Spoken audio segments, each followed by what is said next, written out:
This is Lock and Load Show's GNN Gun Nation News, where we look at gun stories and issues making the headlines and back pages. I'm Andy Waits. Well, guns have been showing up in connection with Obama rallies in recent weeks. On August 11th, a man was arrested for having a loaded, unlicensed gun in his car near a New Hampshire school where President Obama was conducting a town hall on health care. Outside that same event, a protester displayed a gun in a leg holster. But New Hampshire law says an unconcealed gun is okay. And though it may have made the Secret Service a little nervous, the man was not arrested. Then, August 17th, several armed protesters marched outside a Phoenix presidential town hall, including one man with a rifle slung over his shoulder. A Secret Service spokesman said no changes were made to their security plans. And a White House spokesman, Robert Gibbs, said the presence of weapons is no cause for concern.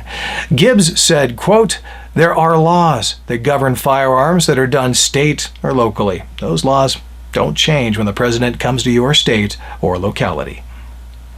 After a close vote, the Senate said no to a provision that would have allowed gun owners with valid permits from one state to carry concealed weapons in other states. The margin, 2 votes. And all but 2 Republican senators voted for the proposal. Richard Lugar of Indiana and George Voinovich of Ohio were against it. The amendment would have allowed gun owners with permits from states with looser limitations to transport their guns to states with tougher restrictions. Well, we've all heard that gun purchases are way up, so here are the numbers according to the FBI's National Instant Criminal Background Check System. 966,162 guns were bought by Americans in July. That is an increase of 8.4% over July 2008.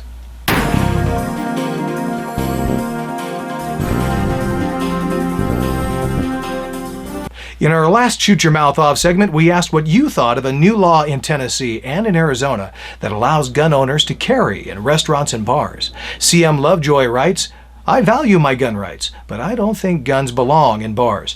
Alcohol plus firearms just don't mix." And Alex in Pennsylvania writes, "Anyone who's going to be stupid and drink excessively would probably do so even if there was a law against drinking with a firearm. And many of these people carry illegally anyway.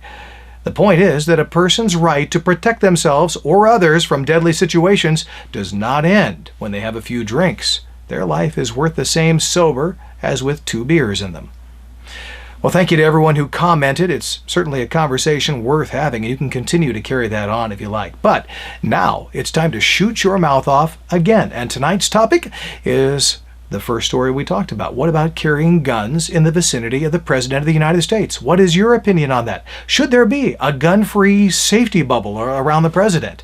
If so, how big should that zone be? How long should it last before and after the President arrives? And what about other elected officials as well? You can write your answer in the YouTube comment section. And if you're at the Lock and Load Show website, just click on the video. It'll take you right to it. Be aware, however, the Secret Service takes this very seriously. Any hint of a threat whatsoever is not tolerated. But that said, shoot your mouth off. And finally, speed through a neighborhood in Durham, North Carolina, and you might just get shot. With a paintball, that is.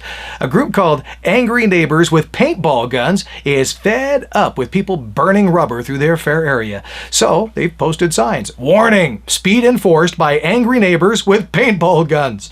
The group has been gratified by the media attention. One understandably anonymous group member said, quote, "We received numerous requests from individuals who wish to receive their own copies of our sign. We inspired the creation of a Facebook group. We clearly touched a nerve in the city of Durham." Well, the Durham PD says it's a crime to shoot a paintball at a car, and the signs could be a distraction to drivers. Well, that's it for this edition of GNN Gun Nation News from Lock and Load Show, where our First and Second Amendment rights intersect. I'm Andy Waits. Thank you for joining us.